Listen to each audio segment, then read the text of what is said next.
Howdy folks, welcome back to the channel. Welcome aboard for the first time if it's your first time. I'm Don, this is Rockin' a Country where I react to non-pop country.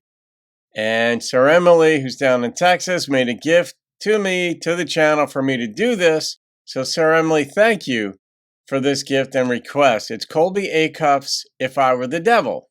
And if you're anything like me, you're like, is he related to Roy? And the answer from what I could tell is no. He's not. I mean, maybe distant, 14th cousin of this one and that one. But Colby is from Idaho. I think he went to the University of Idaho, if I recall correctly, because I've done one or two of his songs in the distant past. I think he was an economics major or finance major there. And then he took a job somewhere or was offered a job? I don't remember which, but he decided to just go into music. And he's got a number of albums out now, and this video has 8.8 million views. So it's not like he's an unknown artist. So I'm glad that we're reacting to him again. The title is intriguing. If I Were the Devil. I don't know. This could be one of these songs where it's like, if I were the devil, I would try screwing up their really happy marriage and all this stuff. Not in the sense of giving credit to the devil in a sad song. It's like, we're just too strong for you, devil. Nice try. Like, good lyricists and storytellers could do anything with a title like that.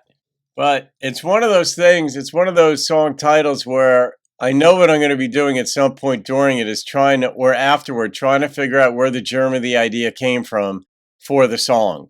And I like to try to figure out how the different concepts within the song were fleshed out. And sometimes I can figure out the reasonable degree of satisfaction what the original idea was. I don't know if that'll be the case here, but we're going to find out. 1, 2, 3, 4. And thank you, Saremile, for the gift.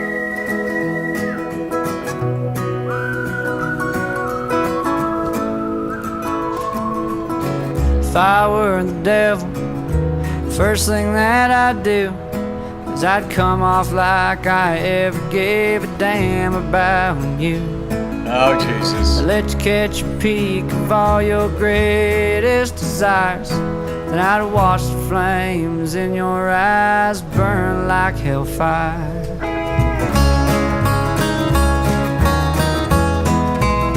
Love the instrumentation.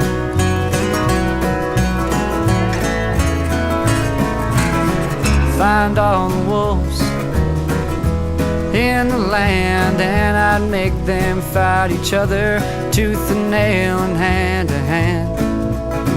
Find all the sheep, make them stir up the pot, 'cause once the wolves have killed each other, sheep are what I want. The devil walks among us, friends, I know this is true. And I don't know if he's red, and I don't know if he's blue. One thing that I know, we need to take a look around.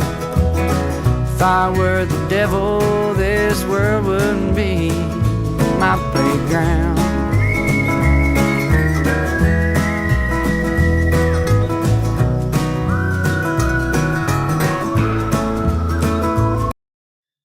I know the instrumentation reminds me of the Dead South's song, In Hell, I'll Be in Good Company. Oh, fascinating. Somewhat similar themes. As I placed that thorny crown on my furrowed brow, well, I'd shine in all the tears of joy yelling from the crowd. I want to brainwash the parents, and I have the world. I'll be in every schoolhouse lecturing little boys and girls. The devil walks among us, friends, I know this is true. And I don't know if it's me, and I don't know if it's you. The one thing that I know, we need to take a look around. If I were the devil, this world wouldn't be my playground. It would be or it wouldn't be?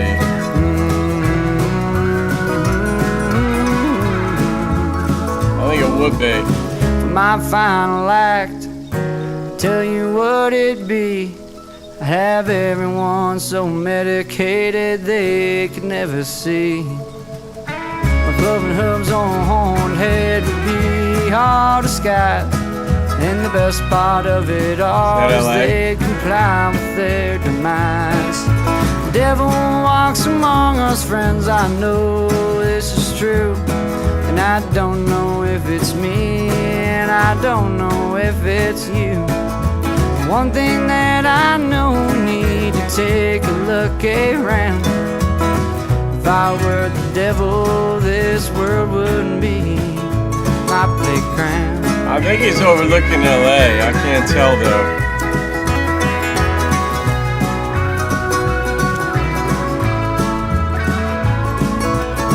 If I were the devil, this world was mine to see.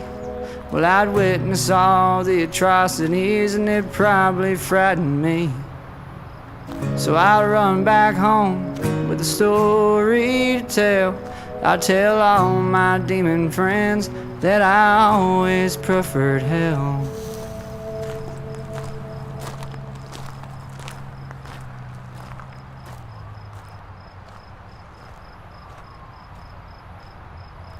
Let's see where it was shot.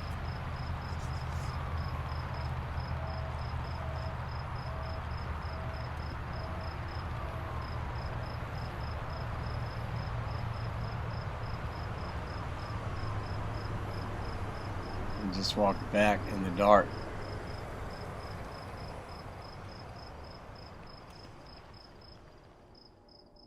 All right. Didn't find out where it was shot, but I mean, I thought that they were going to go to Hollywood, but I don't think they wanted to just pinpoint the whole theme of it around Hollywood and what Hollywood pumps into people's brains. But I like that line where it said, I don't know if it's me or if it's you. And that kind of bespeaks, how much is in me that is wrong. What are wrong ideas? That's why I'm not judgmental.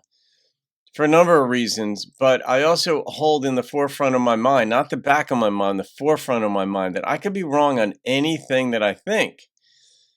And so I have ideas, I have ways of doing things that are practical, that work for me. But one, I don't universalize them. And like in a utilitarian sense, I don't think that my ways are right for everyone else. There's no one way. I generally prefer kindness and gentleness, but then again, that approach wouldn't work for a judge or a cop or a Marine. You can't always be that, not in this world. Now, if everybody was kind and generous, then we wouldn't need Marines, I suppose. But to the nature of this song, that's not how the world works. And he said, if I were the devil, this world would be my playground. And yeah, but I have a lot of thoughts too. There's circular reasoning involved here, but I love the philosophical element of anything. And this had a lot of philosophical ideas going on in it. Like, how do we know we're right? How do we know it's true? And in one sense, is the devil real? And I know a lot of Christian folks, certainly, and I would say religious folks, would say, yes, there's an evil force out there, a force that works against that which is good. It's invisible.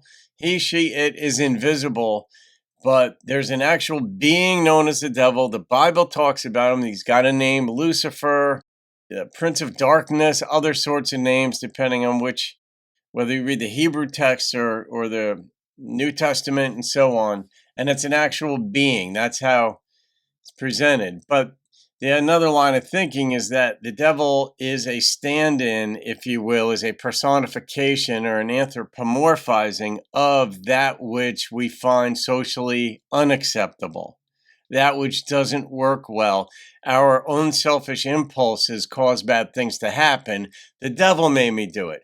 Another way of saying, I've got these bad things living in me. I wish they weren't in me, and I got to work to get them out of me. And that is very much the Hebraic concept, the Jewish concept, as contained in the the Torah, the law, the major, minor writing, prophets, and so on. That's very much contained there, that you're responsible for working your way out of your own problems. If I hurt you, I have to go to you and make it right. It isn't like I could ask God to forgive me and then all is right. Now, the Christian concept, you move forward into the New Testament, and it's more like, I need blanket forgiveness. I don't have control over this. I needed Jesus to save me and to make me right again. Then I get this gift of Holy Spirit. Now I'm a better person, but I still have to work at being a better person. And no matter how you look at it, whatever your background is, whether it might be neither of those two, could be Buddhist, could be atheist, it still requires work on your behalf, to whatever extent you think you have control over your decisions and actions, to not do what's wrong, what's bad, what's harmful, what's hurtful. This, though, is one of those songs and ideas that goes way beyond normal, if you will. It goes into the deeper philosophical, unanswerable. It poses more questions than answers, and I'm very comfortable in the question space. In my book that I'd written, which if you email me, I'll send you a free email. I'm releasing the books that I've digitized. I've got a number of books that I'd written and had on Amazon or published by a publisher, but I've digitized some of them and I'm making available for free to anybody who wants them, just because I want to give to those who want to have this information. But I wrote a book titled Through Lines, and it's about the 9 personalities that comprise the human race, one of which is a freelancer. That's what I named the freelancer. And freelancers don't really have a solid place in the world. They tend to be very intelligent. They have a lot of questions about things. You could be one of the most educated people, and you could posit various theories about things, and a freelancer somehow is just so intuitively gifted to where they would see a flaw in it, or they would just ask very appropriate questions. Well, then how does this work? And you'd be like, gosh, I got to think about that. I'm not quite sure. And so I call them freelancers because they don't settle on any answer, certainly not readily. They are way more comfortable with questions because they live in the world of questions. They don't need answers, and they're fully able to function. And that's where I see Colby's ideas, Saremile, that they're not answerable. They generate lots more questions, and you need to be comfortable with that. Some folks are extraordinarily frustrated not knowing what the answer is, so to speak, to whatever the problem is. And talking about, well, the devil made me do it. Well, how'd he make you do it? Well, the spirit being somehow has his energy in it, and he took a particular interest in me today, or my town, or my president, or the leaders of the free world, or whomever, and put ideas in their head while they were sleeping, pressed the believe button so they believed it when they woke up, thought it was their idea, and then they launched the nuclear bomb, or they did this, or they did that. And it leads to way more questions. It doesn't lead to answers. So it's kind of simple, nice, neat, and tidy to say, the devil made me do it, right? And this other being, I don't know, I wish he hadn't done that, but I'll try to do better next time and see when the devil's acting in my life. And I'm not partial to that way of thinking. I generally think, as a matter of practicality, it's far more effective for me, this is just for me, to be responsible for my own thoughts, actions, pay attention to see how they're manifesting in the world. Did they produce peace within me? Did they produce peace within others or not? And it kind of goes back to kindergarten logic. People either are kind or mean. They're either nice or mean. That's how kindergartners generally see things. Fair or no fair. And I think we all have that sense, but we just make it convoluted as we grow up and get older. But I think it really does come back to, when you sum somebody up, you just met a person, right? Or maybe you got a new job and you have a new boss or a colleague. And then you're going to tell your significant other about that person. You're like, yeah, pretty nice guy. I don't know. Seems kind of like a dick. I don't know. We kind of sum it up, mean or nice. That's kind of how we still see it as adults. And that's consistent. So fascinating present. I mean, this is the subject matter I've studied theology in depth and still very philosophically. I mean, I majored in philosophy at Rutgers, which boasts one of the top 3 philosophy departments in the world. And so it wasn't lightweight stuff. Philosophy in and of itself isn't. But if you like to ponder, if you're curious, you'll love stuff like this. Doesn't matter whether you're an atheist. Atheists can still study theological topics and still sort of enjoy doing it, even if they're trying to refute the whole package, for example. But that's not my perspective on things. I have my own beliefs. But all right, Colby, fascinating. I wonder what inspired that. I mean, the obvious boom boom moment is the devil made me do it, but that is intriguing. And I don't know why I have this sense that he wrote it. You know, when somebody majors in economics, and that's not an easy major, it's very mathematically oriented and conceptually oriented. You study subjects from very different standpoints. You look at what constitutes rational thought. And it's very different than common notions of what is rational. You know, you study notions of value from a different standpoint. So you have to be very precise, being able to, crunch numbers, data, look at what things suggest, imply, mean. But you also need broader thinking. And like Warren Buffett said, the best investments he ever made were the ones he never made. You're like, okay, good stuff. Try making sense of that. I can, but and I'm guessing Colby can too. So the number that struck me on this just was a 9.1 on intrigue alone. The instrumentation was very cool too. I don't know if that was a mandolin that was going. I don't think so. I don't think it was a banjo. I think it was a different type of high-pitched string. Maybe just a guitar plucked a different way. But in hell, I'll be in good company. That kept reverberating through the song a little bit. I don't know. Maybe they're, sister songs.